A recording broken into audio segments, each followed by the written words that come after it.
Communication, marketing, recrutement. Vos besoins ont des solutions vidéo avec Décideur TV, le studio.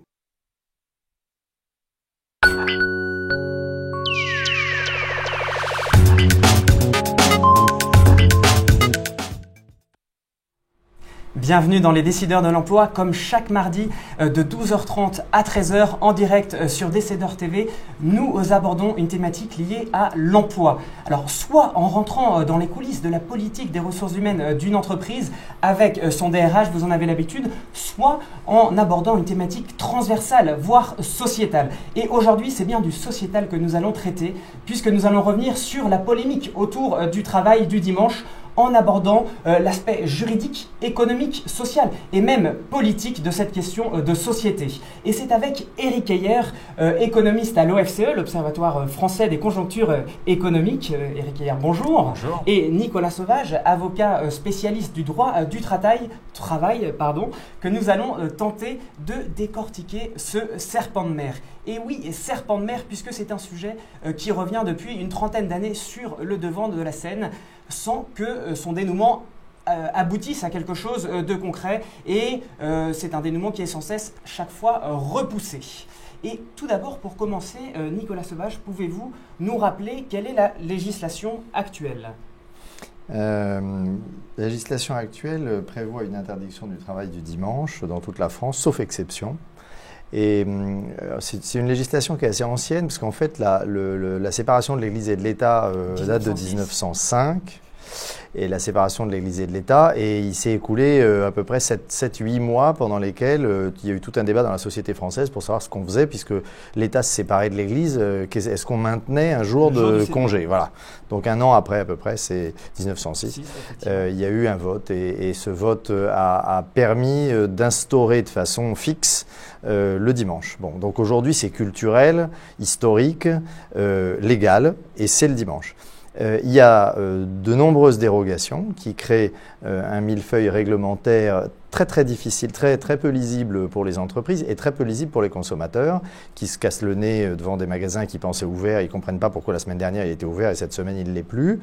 Donc pour le consommateur c'est très compliqué à comprendre. Dans les dérogations, il y a un aspect qui est assez clair, qui est que tous les commerces ont le droit d'ouvrir 5 dimanches par an, c'est bien cela ? Oui, alors absolument. Et en fait, bon, ça c'est le minimum. Et puis ensuite, il y a des dérogations plus particulières, soit dans des zones d'affluence touristique considérable, soit dans des zones qui ont, ça peut être, on peut donner l'exemple des puces, qui est dans une zone géographique, on est ouvert le dimanche, et c'est une dérogation administrative qui est donnée. C'est peut-être important de le rappeler, ça s'est fait sous le quinquennat de Nicolas Sarkozy, c'était une mesure importante qui lui tenait à cœur. Ça a été voté sous le nom de la loi Maillet, du nom du député UMP, Richard Maillet, qui effectivement a créé ces zones des puces, des zones forcément ouvertes le dimanche, d'usage de consommation exceptionnelles, mais qui concernent seulement les agglomérations de plus d'1 million d'habitants. Oui, absolument. Et donc ça pose ensuite des problèmes de vie ensemble, d'agglomérations plus petites qui sont autour d'une grande agglomération, qui elles n'ont pas le droit d'ouvrir le dimanche parce qu'elles ne bénéficient pas de cette exemption de cette exception à l'interdiction du travail du dimanche. Ça pose beaucoup de problèmes. L'un d'entre eux probablement étant que une discussion qu'on aura peut-être tout à l'heure avec Monsieur Heyer, mais sur la raison pour laquelle on interdit le travail le dimanche ou on l'autorise par exception. Et cette question vient de la détermination de celui qui peut l'interdire. Donc aujourd'hui c'est le législateur, et la question c'est est-ce que l'exception, décidément, est-ce que l'exception on la laisse faire par le maire ou le préfet? Ou est-ce que… Puisque actuellement, effectivement, ce qui est le cas, la dérogation peut s'obtenir après autorisation soit du préfet, soit du maire. Voilà.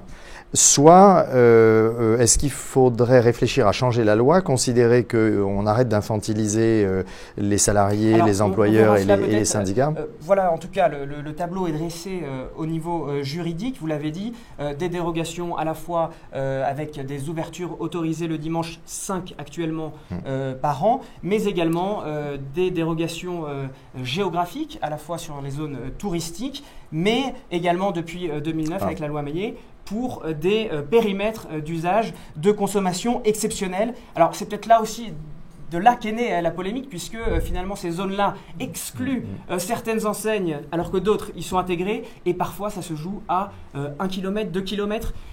D'où le problème. Mais peut-être avant de revenir... Parfois ça se joue à la nature du commerce, les Français ont découvert il y a quelques semaines que quand on était un magasin de jardinage, on avait le droit d'ouvrir le dimanche, et quand on est un magasin de bricolage, on n'a pas le droit d'ouvrir le dimanche. Et ils comprennent seulement maintenant pourquoi dans certains magasins de jardinage, on trouve beaucoup de bricolage, et dans certains magasins de bricolage, on ouvre subitement une activité d'élevage de hamsters ou de cochons d'Inde. Voilà.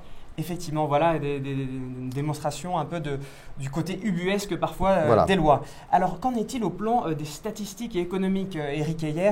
Je reste bien sûr aujourd'hui, là pour l'instant, sur ce qu'il se passe actuellement, l'état des lieux actuel. On ne se projette pas pour l'instant sur une idée de généralisation.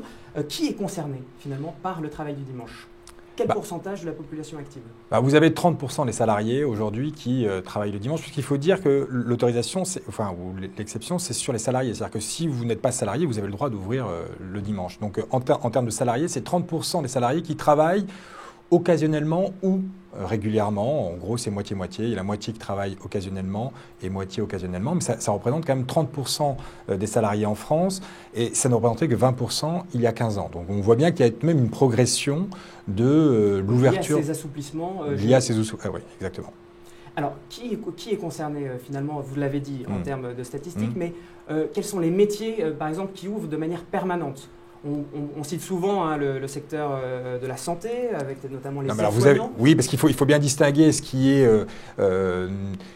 pas du commerce, c'est-à-dire qu'il faut bien que la vie continue tous les jours. Donc vous avez les pompiers, vous avez les infirmiers, vous avez tout le domaine de santé, les gendarmes, etc. Donc on avait dire que c'est structurel. Et ensuite, petit à petit, on a assoupli aux formes de commerce. Alors bien sûr, vous avez la restauration, mais aussi un certain nombre de commerces, dont il y a l'ensemble des enseignes qui sont dans les zones touristiques. Et ensuite, vous avez ces enseignes de bricolage, effectivement, qui espèrent en tout cas arriver à un peu plus d'harmonisation. On sait que pour ces enseignes, c'est une manne financière supplémentaire.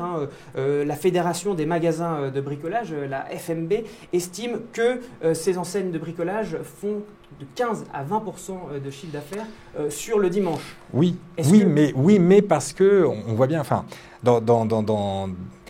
ce qu'il faut montrer, c'est que puisque la concurrence n'est pas parfaite, puisque tous les magasins de bricolage ne sont pas ouverts le dimanche, dès que vous êtes ouvert, vous avez une rente et donc vous captez l'intégralité de cette rente. Et puis par ailleurs, ce que montrent les études du Crédoc, admettons, c'est que si vous allez acheter un peu plus de marteaux et de clous le dimanche, ça va être au détriment des livres ou d'autres choses, parce que finalement, ce qui compte avant tout, c'est votre contrainte budgétaire. C'est-à-dire que effectivement, vous pouvez acheter certaines choses le dimanche, mais le lundi, votre porte-monnaie vous rappelle un petit peu que vous ne pouvez pas dépenser à l'infini. Et donc, la vraie contrainte, c'est pas est-ce que les magasins sont ouverts tous les jours de la semaine, mais bien ce que vous gagnez à la fin de chaque mois. Et donc, ce que montrent les études du Crédoc, mais le rapport du Sénat qui faisait aussi un état des lieux, c'est que globalement, le taux d'épargne ne bouge pas au niveau national lorsqu'on ouvre un peu plus longtemps les magasins, parce que finalement, c'est bien à la fois ce que vous gagnez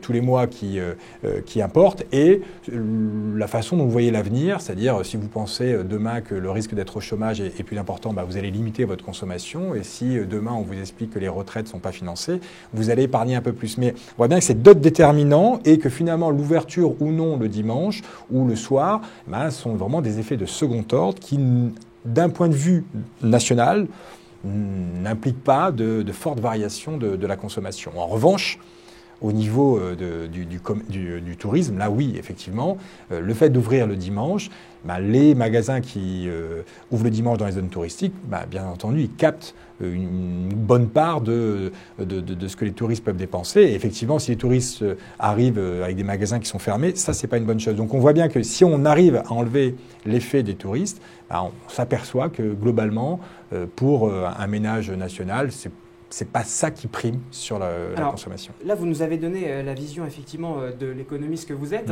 une image macroéconomique.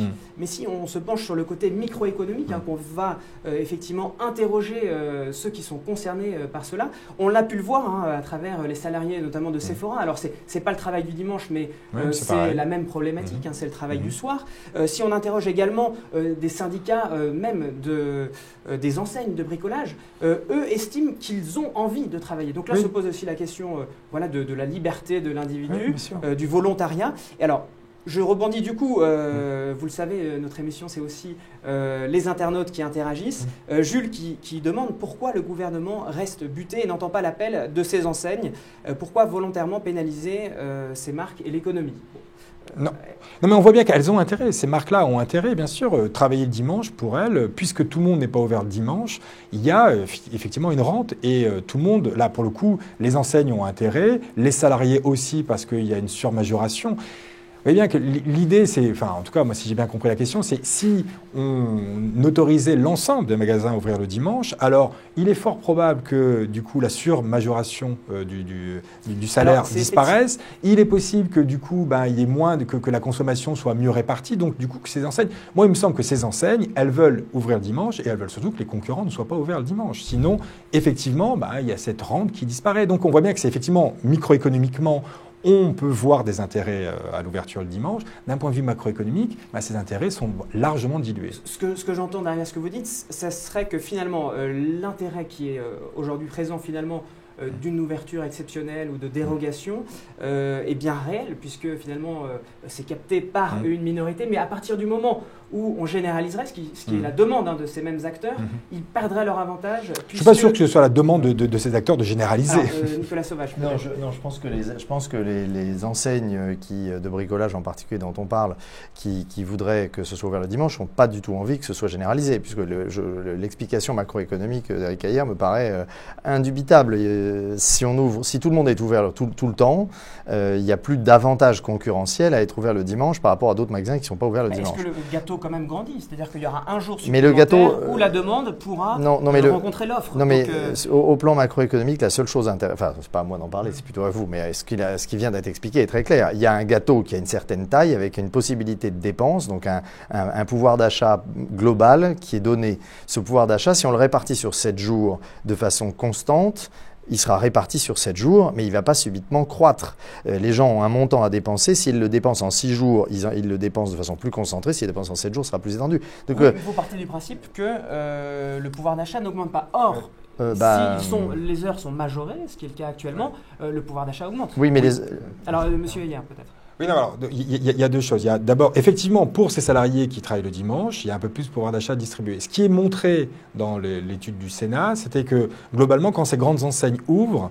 ça fait une concurrence aux petits commerces qui ne peuvent pas ouvrir le dimanche pour des raisons X ou Y, et donc, du coup, ferment. Et ce que montre cette étude, c'est que la productivité étant plus forte dans les grosses enseignes que dans les petites enseignes, du coup, globalement, ça fait plus de destruction dans le petit commerce que des créations dans le grand commerce. Donc, du coup, globalement, effectivement, il y a des gens qui y gagnent, mais il y a des gens qui y perdent. Et apparemment, ce que dit cette étude du Sénat, c'est qu'il y en a plus qui perdraient que des gens qui gagneraient. Donc, vous voyez, en termes de pouvoir d'achat macroéconomique, ça serait légèrement négatif. Moi, je pense que c'est neutre. Vous voyez que là, maintenant, on est à peu près neutre. Donc, du coup, c'est plus un problème économique, cette histoire-là, à l'exception des touristes. Alors, attention, qu'on généralise et qu'on dans les zones touristiques, je pense que c'est effectivement une très bonne idée. Mais vous voyez bien que on peut aussi raisonner à l'absurde, c'est-à-dire que si tous les pays commencent à généraliser dimanche, finalement, les touristes ne viendront pas que le week-end, ils viendront n'importe quand dans la semaine, et donc, ça sera complètement dilué. Alors, pour peut-être apporter la contradiction à ce que vous venez de dire, en 2007, il y a eu un rapport du Conseil d'analyse économique qui est revenu sur l'ouverture des commerces le dimanche aux Pays-Bas. Il était noté que le temps hebdomadaire consacré au shopping a augmenté dans les années qui ont suivi cette loi. Et du coup, les économistes qui avaient écrit cette analyse disaient que ça venait effectivement casser l'argument selon lequel les courses du dimanche se substituent à celles faites un autre jour de la semaine. Donc, ce que vous venez de dire, qu'est-ce que vous répondez à ça? Alors, je vous avoue, nous, à l'OFC, on a plutôt mené le travail sur l'Allemagne et sur et sur la France, pas sur les Pays-Bas, qui est un pays qui n'est pas de la même taille. On aime bien travailler sur des pays qui ont exactement la même taille pour avoir exactement les mêmes effets. Alors en France, le Figaro a fait des calculs et ont estimé que cela pourrait se traduire par la création de 34 000 voire à 100 000. J'aime pas utiliser les arguments d'autorité, mais on voit bien qu'entre une étude du Figaro et une étude du Sénat ou une étude du Crédoc, je ne mettrai pas les études sur le même plan. Donc on voit bien que, encore une fois, le travail du dimanche... Le Conseil d'analyse économique et sociale, on ne peut pas dire que ce soit politisé. Oui, mais c'est sur les Pays-Bas. Enfin, là, si on regarde sur la France, il y a une étude du Crédoc, il y a une étude du Sénat qui ont été menées, et c'est deux institutions qui ont l'habitude de mener des études et qui sont complètement transparentes sur leurs hypothèses, ce qui n'est pas exactement le cas, et le métier du Figaro pour le coup. Donc, on ne peut pas les mettre sur le même état. Et ce que montrent ces études, c'est ce qu'on vient de dire. C'est-à-dire que globalement, l'effet peut être positif, mais dans certains cas, il peut être négatif. Donc, globalement, l'effet est neutre, encore une fois, si on enlève l'effet via les touristes. Donc, moi, je préfère rester sur cette idée plutôt que, bien sûr, n'importe qui dans son coin peut mener une étude, mais on ne peut pas les mettre sur le même plan. Alors, derrière... Oui, monsieur... non, mais juste une réaction sur cette étude que je n'ai pas lue du Conseil d'analyse économique et sociale et probablement environnementale, déjà à l'époque. Conclure que si on ouvre le dimanche, comme aux Pays-Bas, ça augmente le temps de shopping, c'est une relative la palissade. Enfin, je veux dire, il y a 6 jours pour te faire du shopping. Si on ouvre un 7e jour, effectivement, ça augmente le temps de shopping. J'espère que le CESE a fait autre chose que juste constater que rajouter un 7e, ça augmentait le temps de shopping. La question, c'est pas tellement ça. C'est le vrai sujet que pose Eric hier. C'est est-ce que, parce qu'on augmente le temps de shopping, les gens dépensent plus. S'ils se contentent de dépenser la même chose sur plus de temps, à la limite, c'est très défavorable pour les magasins qui sont ouverts parce qu'ils sont obligés de surpayer leurs salariés pour rester ouverts un jour de plus. C'est effectivement un argument... pour un même chiffre d'affaires. Donc, c'est complètement un argument contre qui stipule, vous avez raison de le rappeler, que le fait d'ouvrir ces magasins un jour de plus, eh bien, à un moment donné, les employeurs vont devoir le répercuter sur les prix, et c'est donc le consommateur qui va le payer. Et donc l'effet... C'est surtout le consommateur qui consomme dans la semaine, parce qu'en gros, ils n'augmentent pas les prix que le dimanche, ils le lissent sur l'ensemble de leurs produits, et donc c'est le consommateur qui achetait le lundi, mardi, mercredi, qui voit les prix augmenter pour financer finalement le consommateur qui va acheter le dimanche. Donc effectivement, on pourrait aussi mettre un système de sorte de péage et le dimanche, vous payez un droit pour entrer et que les prix du coup seraient un peu plus pour autant, l'argument de dire qu'il y a un argument que peuvent parfois mettre en avant les syndicats, que finalement ce sont les populations les plus fragiles qui vont travailler le dimanche, mais c'est quelque part, on pourrait retourner la situation, c'est même parfois ces populations peut-être les plus fragiles qui veulent travailler le dimanche parce que je pense aux étudiants, je pense effectivement peut-être aux femmes qui élèvent seules des enfants. Alors est-ce que effectivement c'est pour eux finalement une opportunité aussi qu'on leur enlève Oui et non, encore une fois, c'est-à-dire que effectivement travailler, faire des heures supplémentaires, travailler la nuit ou travailler le dimanche, étant donné qu'il y a une surrémunération, les populations modestes ont envie d'accéder à ce genre d'heures. Mais encore une fois, si vous le généralisez, ça veut dire que d'une part, la surmajoration risque de disparaître, et puis, encore une fois, il y aura des gagnants et des perdants. Donc si vous êtes parmi les happy few qui arrivez à accéder à cela, tant mieux, mais si vous n'y arrivez pas, vous avez une chance de perdre votre emploi. C'est ce que montre encore une fois l'étude du Sénat. C'est vraiment la concurrence entre les enseignes. Et donc du coup, il faut faire attention. Il y a effectivement, quand vous êtes l'heureux élu, c'est parfait. Mais puisque globalement, ça ne crée pas d'emploi, si ça vous crée pour vous, ça en détruit pour d'autres. De notre discussion, on se rend bien compte que sur l'aspect économique, il y a des arguments pour, des arguments contre. Ça sera relativement il y a des gagnants, neutre. Il y a des perdants. Et finalement, on pourrait presque conclure que finalement, c'est assez neutre sur l'économie. Donc finalement, ce débat est un débat de société, fondamentalement. Ça n'est pas un débat économique, mais c'est un débat de société. De mon point de vue, c'est un unique débat de société, c'est-à-dire pour la liberté pour le confort du consommateur, la liberté du salarié, pour la synchronisation des temps sociaux. C'est ça les vraies questions qu'on doit se poser.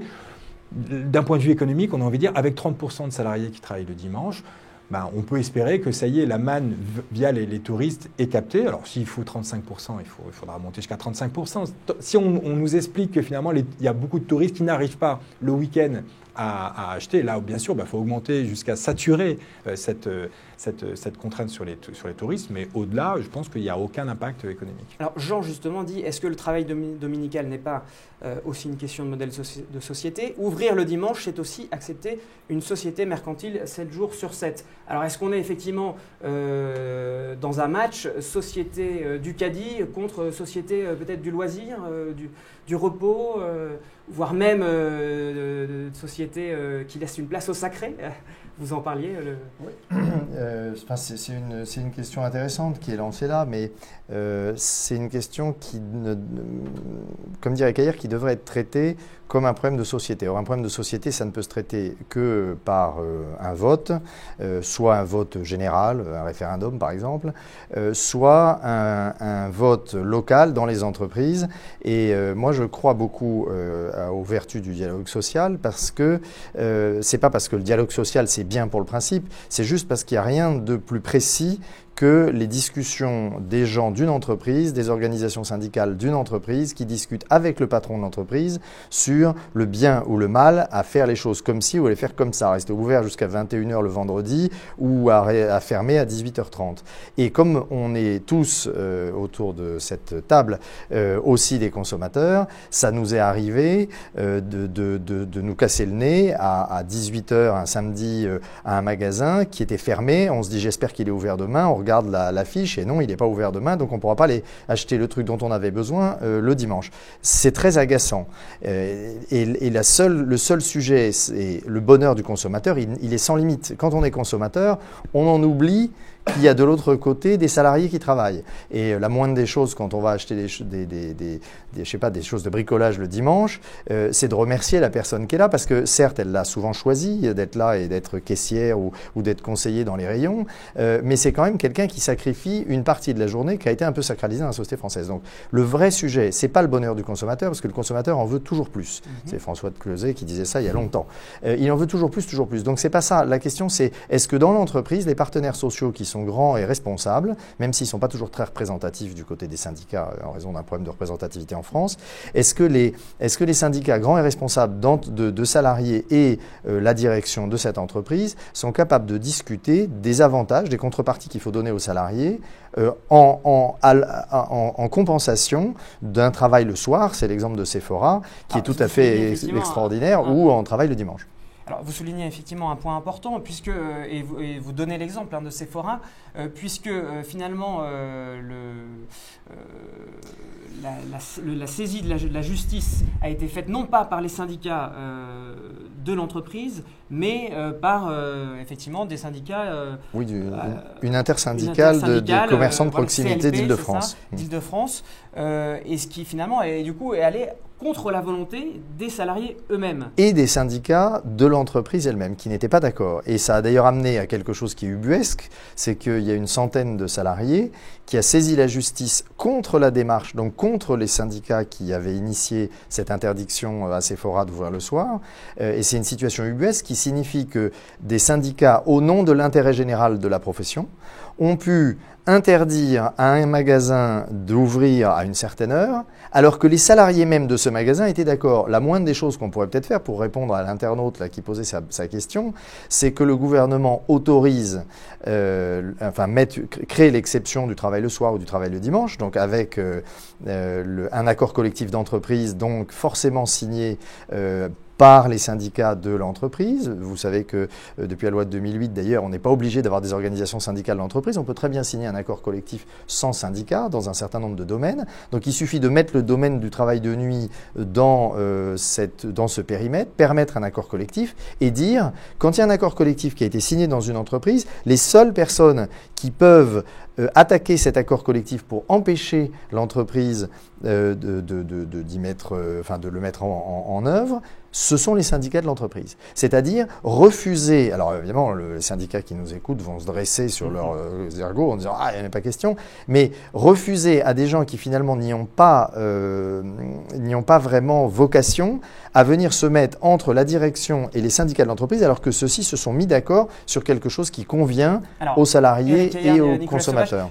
Là, vraiment, d'après tout ce qu'on se dit, est-ce que finalement ce débat sur le travail du dimanche n'est pas emblématique peut-être d'une évolution de la société française qui avait effectivement pour habitude de légiférer sur tout et puis de faire de chaque sujet un combat idéologique. Finalement, est-ce qu'on ne se dirige pas à travers ce débat-là vers des solutions beaucoup plus pragmatiques, vers du dialogue social à l'allemande, vous en parlez. Est-ce que justement on n'illustre pas à travers ce sujet-là que les solutions maintenant, en France peut-être, vont se faire de manière plus pragmatique et par un dialogue social dans l'entreprise ?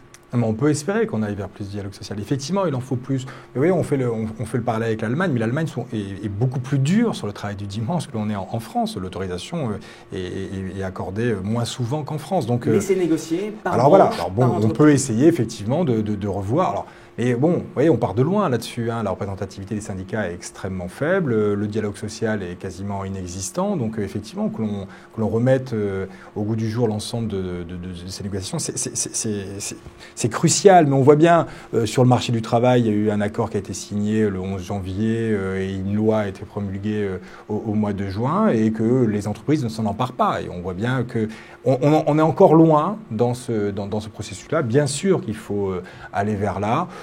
Je pense encore une fois, pour terminer là-dessus, quand vous parliez de gâteau, je pense que si c'est pour produire, effectivement, vous pouvez augmenter le gâteau en augmentant le temps de travail et le jour. Quand c'est pour consommer, il est faux de penser qu'on augmente le gâteau en consommant plus là-dessus. Donc, vous voyez, il y a ouvrir les usines le dimanche, pourquoi pas, mais ouvrir le commerce, ce n'est pas du tout la même façon de faire. Ça viendra dans un deuxième temps, quoi. Voilà. Quand on aura augmenté le PIB.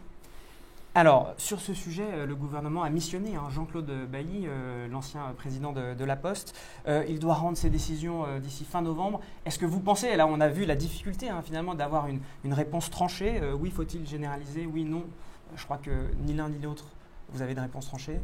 Non, parce que moi en tant qu'économiste, je dis simplement, il ne faut pas attendre mondes et merveilles d'une généralisation. C'est-à-dire que ce n'est pas ça qui va redonner de la croissance à l'économie française. Maître Sauvage ?